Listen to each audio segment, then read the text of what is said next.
تو کسی بھی غیر مسلم کی کوئی نیکی اللہ تعالیٰ فرما رہا ہے میں قبول نہیں کروں.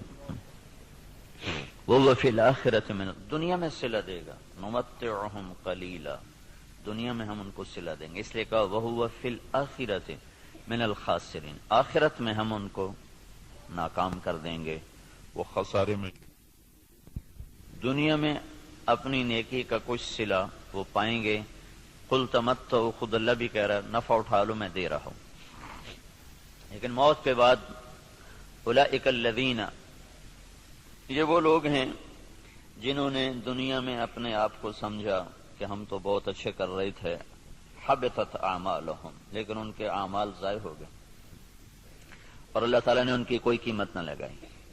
یہ ایک قانون ہو. دوسرا قانون، جو دین پہ چلنے والے ہیں ان کے ساتھ کیا ہوگا؟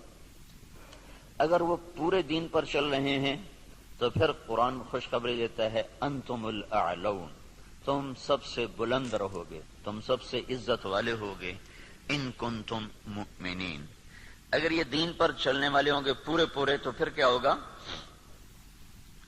لفتحنا علیہم برکات من السماء والارض، زمین آسمان کی برکتوں کے دروازے تمہارے لیے اللہ تعالیٰ کھول دے گا. صرف دنیا میں اللہ کیا کرے گا اس کو میں آپ کو بتا رہا ہوں جو اللہ نے قرآن میں وعدے کیے ہیں. اگر تم پر کوئی دشمن چڑھ آتا ہے تو وَكَانَ حَقًّا عَلَيْنَا نَصْرُ الْمُؤْمِنِينَ، پھر میرے ذمے ہے میں تمہاری مدد کروں. اور اگر اللہ تمہاری مدد کرے تو پھر کیا ہوگا؟ پھر وَلَن تُغْنِيَ عَنْكُمْ فِئْتُكُمْ شَيْئًا وَلَوْ كَثُرَتْ وَأَنَّ اللَّهَ مَعَ الْمُؤْمِنِينَ، پھر ساری دنیا تم پہ چڑھائی کر دے اور اللہ تمہارے ساتھ ہو تو پھر تمہارا کوئی کچھ نہیں بگاڑ سکتا. اللہ کے محبوب کا فرمان ہے، مسلم شریف کی روایت ہے، صحیح ساری کتابوں میں ہے، لن یغلب 12,000 من قلت، 12,000 اگر مسلمانوں کی تعداد ہو پوری دنیا میں، صرف 12,000 اور باقی ساری دنیا کا باطل ایک طرف ہو، تو انہیں اس وجہ سے شکست نہ ہوگی کہ یہ تھوڑے تھے، اس وجہ سے شکست نہیں ہوگی. اگر 12,000 کو شکست ہوئی ہے 12 لاکھ کے مقابلے میں یا 12 کروڑ کے مقابلے میں، تو شکست کی وجہ اللہ تعالیٰ کا نبی فرما رہا ہے کمی نہیں ہے، شکست کی وجہ ان کا اللہ سے تعلق کا ٹوٹنا یا ان کے اندر گناہوں کا پایا جانا، ورنہ 12,000 مسلمان ساری دنیا کے لیے کافی ہیں. لن یغلب 12,000 من قلت، 12,000 پر کوئی غالب نہیں آ سکتا. وَأَنَّ اللَّهَ، ویسے تو ایک مسلمان ہو تو اس پہ کوئی غالب نہیں آ سکتا جب اللہ ساتھ ہو.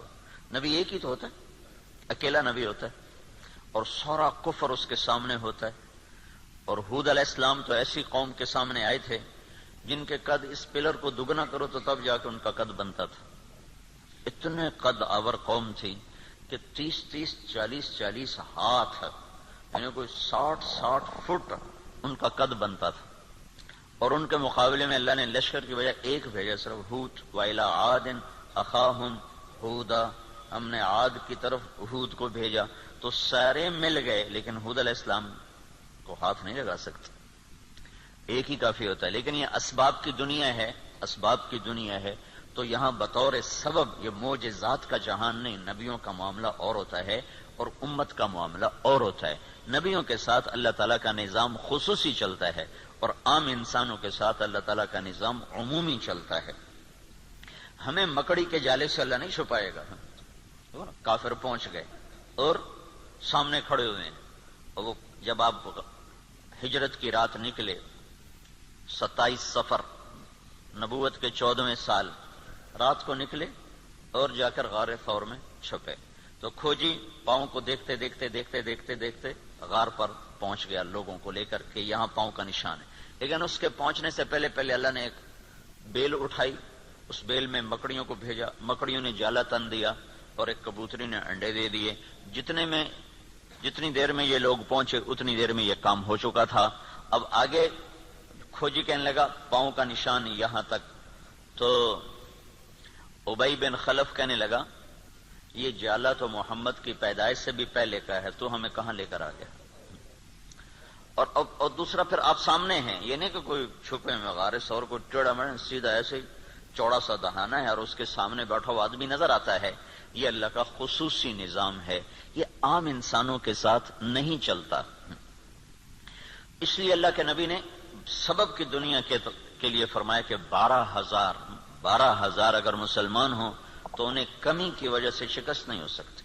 اسکندریہ بڑا مضبوط شہر تھا مصر کا، اس کو فتح ہونے میں دیر ہو گئی اور مسلمانوں کا لشکر تھا 4,000 کا۔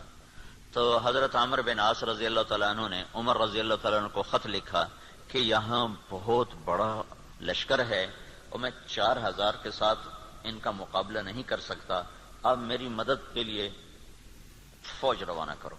تو عمر رضی اللہ تعالیٰ عنہ نے 4,000 اور بھیج دیے، 4,000، اور ان 4,000 کے ساتھ 4 آدمی ہیں، ایک زبیر بن عوام اور ایک مقداد بن اسود، یہ مہاجرین میں سے، اور عبادہ بن صامت اور مسلمہ بن مخلد، یہ انصار میں سے، 2 مدینے کے 2 مکہ کے، ان 4 کو ان کے ساتھ، تو یہ 4,000 جمع 4۔ تو عمر رضی اللہ تعالیٰ عنہ نے عمرو بن عاص رضی اللہ تعالیٰ عنہ کو خط لکھا کہ میں تیرے مدد کے لیے 4,000 آدمی بھیج رہا ہوں، ان کے ساتھ 4 آدمی اور ہیں، ان میں ہر آدمی 1,000 کے برابر ہے، 1,000 کے برابر ہے، لہذا میں 4,000 نہیں، میں 8,000 تیری مدد کے لیے بھیج رہا ہوں، اور تم پہلے سے 4,000 ہو تو تم 12,000 ہو گئے، تو 12,000 کو کمی کی وجہ سے کوئی شکست نہیں دے سکتا۔ تم جب میرا یہ لشکر پہنچے تو تم سارے مسلمانوں کو آخرت کی ترغیب دو اور اللہ کا نام لے کر قدم بڑھاؤ، اللہ تمہیں فتح عطا فرمائے گا۔ دنیا یعنی جن کی فراست کا لوہا مانتی ہے کافر بھی، اور وہ اتنے بڑے شہر پہ حملہ ہو رہا ہے، اور وہ کیا تدبیر اختیار کر رہے ہیں کہ 4,000 جمع 4 آدمی بھیج کر مطمئن بیٹھے، حالانکہ وہ 40,000 بھیج سکتے تھے۔ عمر رضی اللہ عنہ اس وقت اس سطح پر تھے کہ 40,000 بھیج سکتے تھے، 4,000 جمع 4۔ چند صحابہ ایسے ہیں جن کو 1,000 کے برابر مانا جاتا تھا کہ جہاں وہ ایک کھڑا ہے وہ 1,000 کے برابر ہے، قعقاع بن عمر تمیمی اور مقداد بن اسود اور رافع بن عمیرہ اور طلحہ بن خویلد اور عمرو بن معدی کرب اور براء بن مالک، یہ وہ لوگ ہیں جہاں ایک کھڑا ہوتا تھا تو کہا جاتا تھا 1,000 کھڑا ہوا ہے۔ تو یہ 4,000 جمع 4 وہاں پہنچے اور 8,000 کے ساتھ، او بھائی رہنے دو، کس نے کہا چھوڑ۔ تو عمرو بن عاص رضی اللہ تعالی عنہ نے لشکر کی کمان عبادہ بن صامت کے حوالے فرما دے۔ عبادہ بن صامت کیسے شاہ سوار تھے؟ وہ جنگل میں نکل کے تہجد پڑھ رہے تھے، جنگل میں، جنگ کے دنوں میں، تو مصریوں کی ایک ٹولی اوپر سے نا راؤنڈ لگاتی ہوئی آ رہی تھی، 20 گھوڑ سوار، 20 آدمی، 20۔ تو انہوں نے دیکھا کہ ایک عرب سپاہی نماز پڑھ رہا ہے، تو انہوں نے ایک دم حملہ کیا، ان کی تلوار پاس تھی، انہوں نے پیچھے پلٹ کے دیکھا 20 یہ اکیلے ہیں اور وہ گھوڑ سوار یہ پیدل، انہوں نے تلوار اٹھائی اور 20 میں سے 16 کو قتل کیا، باقی 4 بھاگ گئے۔ جب وہ بھاگے تو پھر اللہ اکبر، پھر نماز شروع کر۔ تو ان کے سر پہ انہوں نے امارت کا امامہ باندھا کہ آج تو بسم اللہ کر۔ تو عبادہ بن صامت رضی اللہ تعالیٰ عنہ بدری صحابہ میں سے ہیں، بدری صحابہ میں سے۔ تو یہ جو 4 آدمی بھیجے تھے، چاروں جنگ بدر کے شریک تھے۔ تو 12,000 نہیں تھے، 8,000 جمع 4 تھے، اور اسکندریہ جو مصر کا سب سے بڑا شہر تھا اور طاقتور اس کی فوج تھی، اللہ نے 8,000 کے ذریعے سے اس زیر کروا دیا کہ 12,000 کو شکست ہو گئی۔ تو سمجھو کہ کمی کی وجہ سے نہیں، کوئی اور ہے۔ اب تو 1 ارب مسلمان ہیں، 1 ارب مسلمان ہیں، اور ذلت چھائی ہوئی ہے۔ اور اس سے عجب بات یہ ہے کہ دنیا کی سب سے طاقتور چیز اس وقت تیل ہے، تیل کے ساتھ پہیہ گھومتا ہے، تیل کے ساتھ جہاز اڑتا ہے، بم گرانے کے لیے اسے تیل چاہیے۔ ساری دنیا کا 70% تیل اللہ نے مسلمانوں کی زمین کے نیچے رکھا ہوا ہے۔ دنیا میں جتنا تیل ڈھونڈا جا چکا ہے اس کا 70% اللہ تعالیٰ نے عربوں کو دے دیا ہے، مسلمانوں کو دے دیا ہے۔ ٹوٹل 30% ساری دنیا میں اور 70% مسلمانوں کی زمین میں، اور پھر ذلت۔ تو میں یہ بتا رہا تھا کہ اگر ہم پورے مسلمان ہیں تو پھر اللہ کا قانون کیا ہے؟ انتم الاعلون ان کنتم مؤمنین، تم سے اونچا کوئی جا نہیں سکتا. وَلِلَّهِ الْعِزَّةُ وَلِرَسُولِهِ وَلِلْمُؤْمِنِينَ, عزت صرف تمہیں ملے گی, کافر کو ذلت ملے گی. لَفَتَحْنَا عَلَيْهِمْ بَرَكَاتٍ مِّنَ السَّمَاءِ وَالْأَرْضِ, زمین آسمان کی برکتوں کے میں دروازے کھول دوں گا, اور تمہاری زمین کا ذرہ ذرہ وہ برکت بنے گا, آسمان کا قطرہ قطرہ وہ برکت بنے گا. تم پہ دشمن چڑھے گا تو کان حقا علینا نصر المؤمنین, میرے ذمے ہے میں تمہاری مدد کروں, میں خود آؤں گا. ان تستفتحوا فقد جاءکم الفتح وان تنتهوا فهو خیر لکم وان تعودوا نعود. اللہ اکبر. یہ جنگ بدر کی آیات ہیں. اللہ تعالیٰ کہہ رہا ہے, پتہ چل گیا نا تمہیں کہ اللہ کس کے ساتھ ہے, اور تم کہا کرتے تھے حق کو واضح کر. آج حق واضح ہوا کہ تم ذلیل ہوئے اور بے ہتھیار بے سر و سامان وہ کامیاب ہوئے. اب جاؤ اور بس کر دو تو تمہارے لیے اچھی بات ہے. اگر تم لوٹو گے تو میں لوٹوں گا. ان تعودوا نعود, اگر تم آؤ گے تو میں آؤں گا. تو اللہ کے ساتھ کون لڑے؟ جب ہرمزان تستر ایک جگہ تھی ایران کی کا ایک صوبہ تھا تستر, وہ 1 سال کے بعد فتح ہوا تھا. اس پر اتنی لمبی جنگ چلی کہ 1 سال, ایک قلعہ 1 سال لے گئے تھے. تو اس کے سردار ہرمزان پکڑا گیا, زندہ پکڑا گیا. تو عمر رضی اللہ عنہ نے فرمایا کہ اسے مدینے بھیجو. جب وہ مدینے پہنچا تو عمر رضی اللہ عنہ نے پوچھا بھائی کیا حال ہے؟ کہنے لگا کیا پوچھتے ہو؟ جب ہمارا تمہارا مقابلہ تھا تو ہم تمہیں اپنے جوتے کی نوک پہ نہیں لکھتے تھے. جب تم نے اللہ کو ہمارے سامنے کھڑا کر دیا تو اب اللہ سے کون لڑے؟ یہ ایک مجوسی ایرانی سردار کی بات تھی. جب اللہ کو سامنے کھڑا کر دیا تو اب اللہ سے کون لڑے؟ پھر وہ ایمان لایا, کلمہ پڑھا. حضرت عمر کے بڑے اچھے ساتھیوں میں وہ شمار ہوتے رہے رحمت اللہ علیہ. تو اگر پورا دین ہے تو پھر اللہ یہ قانون بتا رہا ہے. اگر ادھورا دین ہے پھر کیا ہوگا؟ پھر وہی ہوگا جو ہو رہا ہے. لیکن میں قرآن سے بھی بتاؤں گا کہ کیا ہوگا. ہوگا تو وہی جو ہم دیکھ رہے ہیں. لیکن اللہ کا قرآن بھی اس کی طرف نشاندہی کرتا ہے, بتلاتا ہے کہ اگر تم ادھورے چلو گے, پورے نہیں چلو گے. دیکھو نا 33 نمبر لے کر بھی تو آدمی پاس ہوتا ہے, لیکن کوئی اس کو جاب دیتا ہے, کوئی نوکری دیتا ہے. کہا جی کون سی ڈویژن ہے؟ کہا جی 3rd ڈویژن کا. جا جتی چاہتے ہونے نکل جائے. 1st ڈویژن والے کو لوگ دیکھتے ہیں کہ ہاں بھائی کتنے نمبر لیے تھے آپ نے, کتنا ایکسپیرینس ہے آپ کا.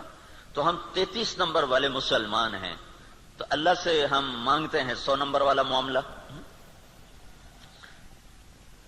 تو اب اللہ تعالیٰ کا قرآن بتاتا ہے, کیا کہتا ہے؟ وَلَنُذِيقَنَّهُمْ مِنَ الْعَذَابِ الْأَدْنَى دُونَ الْعَذَابِ الْأَكْبَرِ لَعَلَّهُمْ يَرْجِعُونَ. جب تم ادھورے چلو گے نا, کبھی نماز پڑھی کبھی چھوڑ دی, کبھی روزہ رکھا کبھی چھوڑ دیا, کبھی حلال کھایا کبھی حرام کھایا, کبھی جھوٹ بولا کبھی سچ بولا, کبھی سود پہ چلے کبھی حلال پہ چلے. جب تم یہ سارا گڑبڑ کر دو گے تو پھر میں کیا کروں گا؟ وَلَنُذِيقَنَّهُمْ مِنَ الْعَذَابِ الْأَدْنَى, میں تمہیں چھوٹے چھوٹے عذاب دوں گا. دون العذاب الاکبر, بڑا عذاب نہیں دوں گا. بڑا عذاب کیا ہے؟ قرآن کی دوسری آیت فَيُعَذِّبُهُ اللَّهُ الْعَذَابَ الْأَكْبَرَ يَصْلَى النَّارَ الْكُبْرَى. جہنم کی آگ, دوزخ کی آگ, یہ بڑا عذاب ہے اور یہ خوفناک عذاب ہے. اس سے توبہ توبہ. اوہو انہا لغا, بھڑکتی ہے. نزاعۃ للشوا, کھال کھینچ دیتی ہے.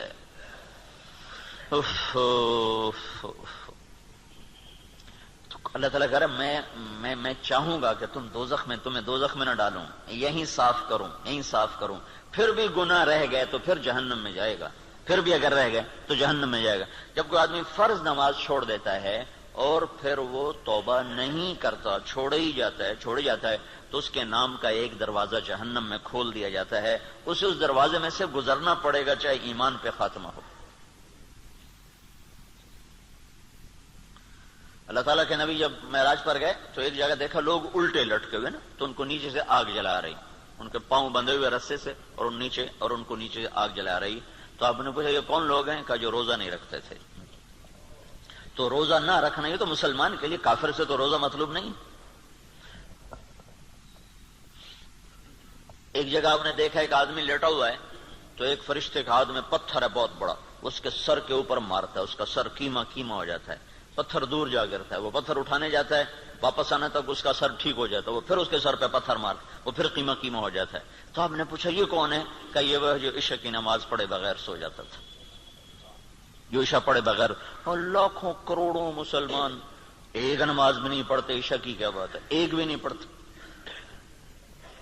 تو بڑا عذاب آگے کا ہے، بہت خوفناک ہے، بہت خوفناک ہے۔ آگے آپ گئے تو آپ نے دیکھا ایک آدمی کا پیٹ ہے جیسے گنبد ہوتا ہے، گنبد کی طرح بڑا پیٹ ہے، اس پیٹ کے اندر سانپ گھسے ہوئے ہیں اندر، اور اس کو اندر سے ڈس رہے ہیں، اس کی چیخ و پکار ہے۔ تو آپ نے کہا یہ کون ہے؟ کہ یہ سود کھانے والے۔ تو بڑا عذاب آگے ہے، زلزلہ، دشمن کی چڑھائی، دشمن کے ہاتھوں قتل، دریاؤں کا سوکھ جانا، بجلی کا ختم ہو جانا، محبتوں کا اٹھ جانا، برکتوں کا اٹھ جانا، آپس کی لڑائیاں، قتل و غارت، بد امنی، مہنگائی، یہ ہے وَلَنُذِيقَنَّهُم مِّنَ الْعَذَابِ الْأَدْنَىٰ، چھوٹے چھوٹے عذاب دوں گا، دون العذاب الاکبر، بڑا نہیں دوں گا، لعلہم یرجعون، شاید تم مسجدیں بھر دو اور تم توبہ کر لو اور تم اللہ کے سامنے جھک جاؤ اور تم اللہ کو منا لو اور اللہ کے نبی کے طریقوں پر آ جاؤ، تو ما یفعل اللہ بعذابکم ان شکرتم وآمنتم وکان اللہ شاکرا علیما۔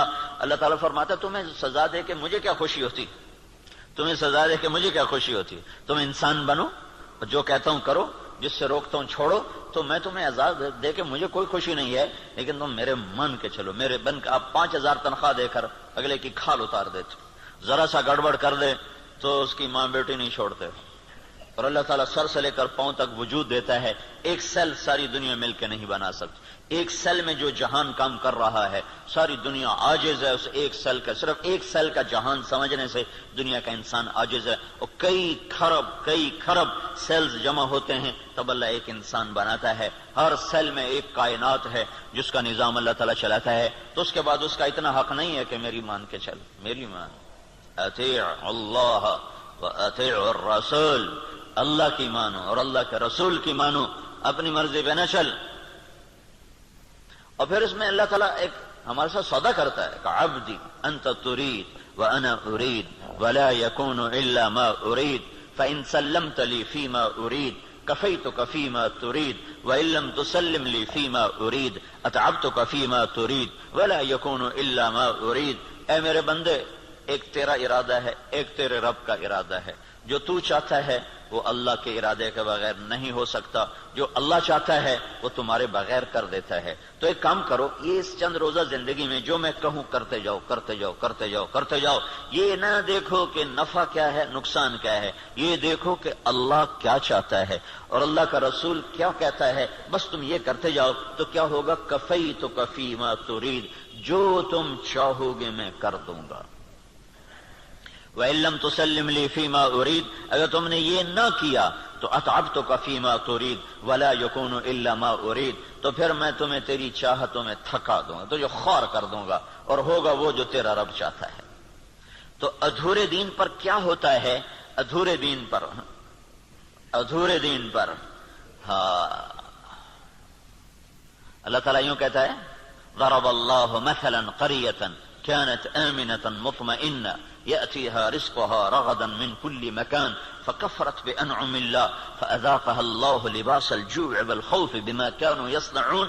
جب تم دین پر چلتے ہو تو اللہ کہتا ہے میں خوف دور کر دیتا ہوں، ولا يبدلنهم من بعد خوفهم امنا، میں خوف دور کرتا ہوں، امن قائم کرتا ہوں، بے برکتی دور کرتا ہوں، برکتیں لے کر آتا ہوں۔ اور جب تم بگڑتے ہو تو پھر میں کیا کرتا ہوں کہ میں ساری برکتیں واپس لیتا ہوں، پھر اور کیا کرتا ہوں، پھر میں خوف طاری کرتا ہوں اور بھوک طاری کرتا ہوں۔ فَأَذَاقَهَا اللَّهُ لِبَاسَ الْخَوْفِ وَالْجُوعِ، جب تم میری مانتے ہو تو زمین آسمان تمہاری نوکری کرتے ہیں، اور جب تم پھر ٹکراتے ہو تو پھر کیا ہوتا ہے کہ میں برکتیں واپس لیتا ہوں اور بھوک اور خوف کا لباس پہنا دیتا ہوں۔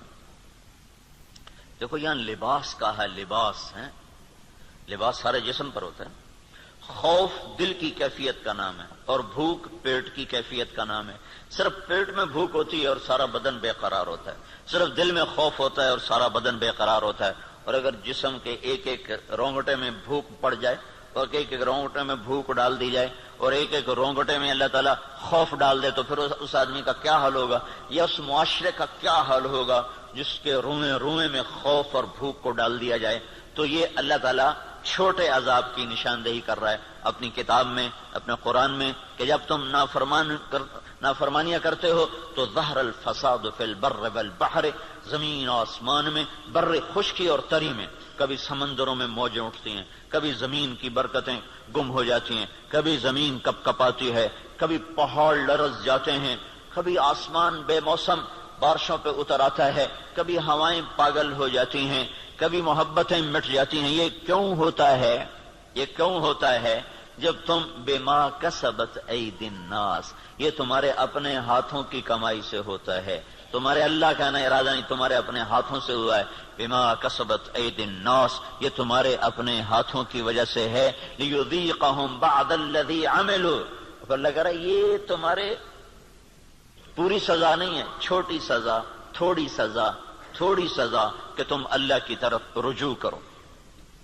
تو بھائیو، مکمل دین ہے تو اللہ کا قانون اور ہے، ادھورا دین ہے اللہ تعالیٰ کا قانون اور ہے۔ زمین آسمان اللہ کے ہیں، قانون بھی اللہ کا چلتا ہے۔ زمین آسمان اللہ کی بادشاہی ہے، حکم بھی میرے اللہ کا چلتا ہے، یہاں کوئی پر نہیں مار سکتا، دم نہیں مار سکتا۔ ایک کتاب میں نے حدیث پڑھی، اللہ تعالیٰ نے ایک نبی سے فرمایا، یاد رکھ تیرے بدن پہ جو مکھی بیٹھتی ہے نا، وہ بھی تیرے رب کی اجازت سے بیٹھتی۔ اور قرآن دیکھو، ما تسقط من ورقۃ الا یعلمها، پتے کو کہو کہ اللہ کی مرضی کے بغیر گر کے دکھا دو۔ صرف فیصلہ آباد کے درختوں کے پتے گنو تو گنے نہ جائیں، صرف پاکستان کے درختوں کے پتے گنو تو گنے نہ جائیں، تو کل کائنات میں کتنے جنگل، پھر سمندر کے جنگل جو پانی کے اندر درخت ہیں وہ زمین کے درختوں سے زیادہ ہیں۔ اللہ نے پانی کے اندر بے شمار جنگل بنایا ہوا ہے، تو آپ نے اس کی شہنشاہی دیکھو کیا کہتا ہے، ایک پتا بھی گرتا ہے تو تیرے رب کے امر کے ساتھ ہے، تیرا اللہ اسے جانتا ہے۔ جاننے کا مطلب ہے کہ اس کے امر سے گرتا ہے۔ ولا حبہ، کوئی دانہ، فی ظلمات الارض، زمین کے اندھیروں میں، ولا رطب ولا یابس، کوئی خشک و تر، الا فی کتاب من مبین، ہر شے تیرے رب کی کتاب میں ہے۔ کتنی بڑی بادشاہی کا مالک ہو، اور ہم بے وقوف لوگ اسی سے ٹکرانا شروع کر دیں تو ہم سے بڑا دیوانہ کون ہوگا؟ جھوٹ کے بغیر کام نہیں چلتا، سبحان اللہ، یہ مسلمان کہتا ہے۔ سود کے بغیر کام نہیں چلتا، یہ مسلمان کے جب بول ہوں تو زمین آسمان کانپے نہ تو کیا کرے؟ الا لعنت اللہ علی الکاذبین، اللہ نے کہا غور سے سنو، جھوٹوں پہ اللہ کی لعنت۔ اور یہ سب تاجر کہتے ہیں جھوٹ کے بغیر کام نہیں چلتا۔ ایک تاجر نے نا، اچھا بڑا تاجر تھا، وہ 3 دن لگا داڑھی رکھ لی چھوٹی چھوٹی، مجھے بڑی خوشی ہوئی۔ کچھ دن بعد ملاقات ہوئی تو شیو کیا ہوا، میں نے کہا یہ کیا کیا؟ کہنے لگا جو سارا دن جھوٹ بولنا پڑتا تو میں نے شیو کرا دیا۔ میں نے کہا اللہ کے بندے، کوئی داڑھی کی وجہ سے جھوٹ حرام ہے؟ جھوٹ تو کلمے کی وجہ سے حرام ہے، اب تو نے 2 گناہ شروع کر دیے، داڑھی بھی منڈائی، جھوٹ بھی بولا، تو اب داڑھی منڈانے سے جھوٹ حلال ہو گیا۔ جھوٹ کا حرام ہونا داڑھی کے ساتھ نہیں ہے، جھوٹ کا حرام ہونا کلمے کے ساتھ، کہ تو کلمہ پڑھ کے جھوٹ، تو یہ کیوں کہتا ہے کہ داڑھی رکھ کے جھوٹ بولوں مجھے شرم آتی ہے؟ تو یہ کہ کلمہ پڑھ کے جھوٹ بولوں مجھے شرم آتی ہے۔ کلمہ پڑھنے کے بعد جھوٹ بولنا بے حیائی ہے نا، کہ داڑھی رکھنے کے بعد، داڑھی تو سکھوں نے بھی رکھی ہوئی۔ یہ میرے اللہ کے نبی کا امر ہے، حکم ہے، یہ اور حکم ہے، وہ اور حکم ہے۔ ایک کی وجہ سے دوسرا چھوڑ دوں، ایک کی وجہ سے دوسرا چھوڑ دوں، یہ کہاں کی نادانی ہے؟ تو اس کو بات سمجھ میں اس نے پھر رکھ لی۔ تو اب جب تاجر کہے جھوٹ کے بغیر کام نہیں چلتا، سود کے بغیر تجارت نہیں چلتی، اور اللہ کہے لعنت اللہ علی الکاذبین، جھوٹوں پہ اللہ کی لعنت، اور اللہ تعالیٰ کہے فاذنوا بحرب من اللہ ورسولہ، یا سو چھوڑ دو یا اللہ اس کے رسول سے جنگ لڑنے کے لیے تیار ہو جاؤ۔ ہماری تو جنگ اللہ، امریکہ سے تھوڑی ہماری جنگ ہے، یا ہندوستان سے تھوڑی ہماری جنگ ہے، یا اسرائیل سے ہماری جنگ، تو ہماری تو اللہ سے جنگ ہوئی پڑی، اللہ ہمارے خلاف جنگ کر رہا ہے۔ اصل تو مقابل میں اللہ آیا ہوا ہے، اللہ اس کا رسول آیا ہوا ہے۔ صرف اللہ اکیلا نہیں ہے، یعنی ایسا اعلان اللہ نے کسی جگہ کیا ہی نہیں. تو کتنی بے غیرتی ہے کفر. دنیا کا سب سے بڑا گناہ ہے کفر. دنیا کا سب سے بڑا جرم ہے شرک اور کفر، کہ شہنشاہ اعظم خلاق علیم کو نہ ماننا، یا ماننا تو اس کا شریک ماننا. اللہ تعالیٰ نے اس کے لیے نہیں کہا کہ میں تیرے خلاف لڑائی کروں گا. ان کو دھمکیاں دیا جہنم میں ڈالوں گا، آگ میں ڈال دوں گا، تباہ کر دوں گا. لیکن سود کھانے والا 5 وقت کا نمازی بھی ہے تو اللہ کہتا تیار ہو جا، تیری میری جنگ ہے. اور صرف میری نہیں، میرا رسول بھی تیرے ساتھ جنگ کرے گا. میں بھی کروں گا، میرا رسول بھی کرے گا. تو بڑا جگر ہے لوگوں کا جو اتنے بڑے اعلان کے بعد کہیں جی سود کے بغیر تو پھر کام نہیں چلتا. تو یہ جب دین ادھورا ہوتا ہے تو پھر کیا ہوتا ہے، یہ سارا میں آپ کو قرآن پاک سے بتا رہا ہوں.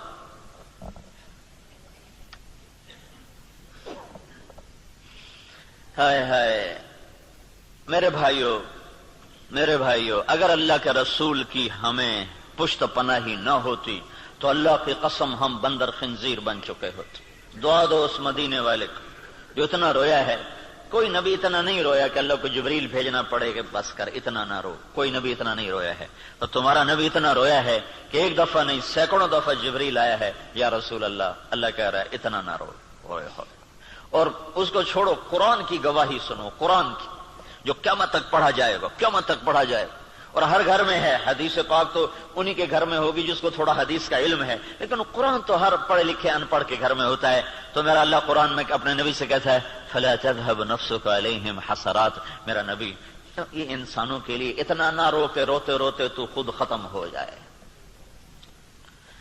یہ اگر ان کے آنسو نہ ہوتے اور ان کی دعائیں نہ ہوتی اور ان کا رونا دھونا نہ ہوتا تو اللہ ہم پر بھی ایسے ہی رندہ چلاتا جیسے پہلی قوموں پہ رندہ چلا کہ بندر بنا دو، خنزیر بنا دو، پتھروں سے دبا دو، پانیوں سے بہا دو، ہواؤں سے اڑا دو. کر دیتا. اللہ کی ہم سے کیا رشتہ داری، کیا تعلق. ان اللہ لغنی عن العالمین. لگا میں سب سے بے نیاز، سب سے غنی. سب سے پہلا رسول نوح علیہ الصلوۃ والسلام، اور 5 بڑے رسولوں میں ایک نوح علیہ السلام، ابراہیم علیہ السلام، موسیٰ علیہ السلام، عیسیٰ علیہ السلام، محمد صلی اللہ علیہ وسلم. 5 بڑے رسولوں میں 1,24,000 نبی اور رسول، 313 رسول. پھر 313 میں 5 سب سے اعلی نمبر، ان میں سب سے بڑے محمد الرسول اللہ صلی اللہ تعالی علیہ وسلم ہیں. تو اللہ تعالیٰ نوح علیہ السلام سے اللہ نے کہہ دیا انی اعظک ان تکون من الجاہلین. اللہ اکبر، اللہ اکبر. نوح دوبارہ سفارش کی تو نبوت جا سکتی ہے. اللہ اکبر. حالانکہ اللہ نے لینی نہیں تھی، لیکن اللہ نے اپنی بے نیازی دکھائی ہے کہ میں نے تمہیں کہا تھا کافر کے لیے دعا نہ کرنا، کافر کے لیے دعا نہ کرنا. اور یہ کافر ہے. انہ لیس من اہلک انہ عمل غیر صالح فلا تسألنی ما لیس لک به علم انی اعظک ان تکون من الجاہلین. اس لیے تو نوح علیہ السلام قیامت کے دن کہیں کہ میں نہیں آج سفارش کر سکتا، میں نے اپنے بچے کے لیے دعا مانگی تھی.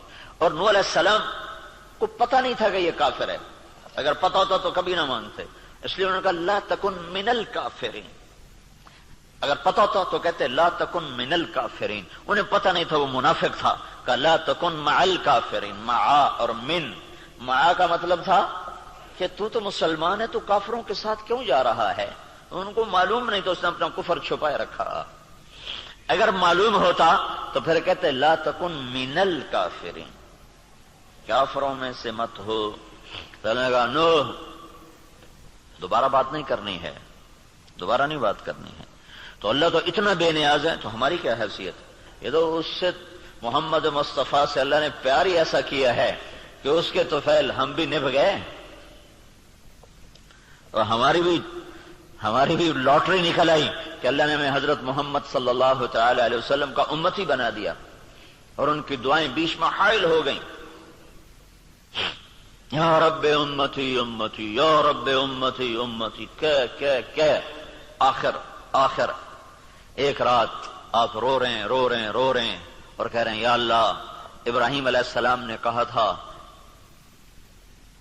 فَإِنَّهُ مِنِّي وَمَنْ عَصَانِي فَإِنَّكَ غَفُورٌ رَحِيمٌ. یا اللہ جو میرے یہ آپ نے بات دہرائی قرآن کی آیت، پھر کہا یا اللہ عیسیٰ علیہ السلام نے تجھ سے کہا تھا ان تعذبهم فانهم عبادك وان تغفر لهم فانك انت العزیز الحکیم، اے میرے رب تو انہیں معاف کر دے، تو مہربان ہے، تو انہیں پکڑ لے تو رب ہے، عذاب دینا تجھے حق ہے، معاف کرنا بھی تیری رحمت ہے، تیری مرضی ہے۔ دونوں نبیوں نے کہا تیری مرضی، یا اللہ نہ میں ابراہیم کی کہتا ہوں نہ میں عیسیٰ کی کہتا ہوں، میں تو اپنی کہتا ہوں، یا رب امتی امتی یا رب امتی امتی یا رب امتی۔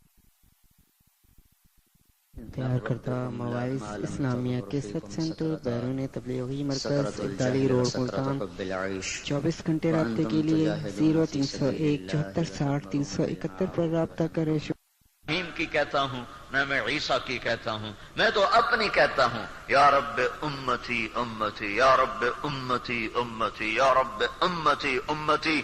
یا اللہ میری امت کو معاف کر دے، یا اللہ میری امت کو معاف کر دے، یا اللہ نہیں کرنا پھر بھی کر دے۔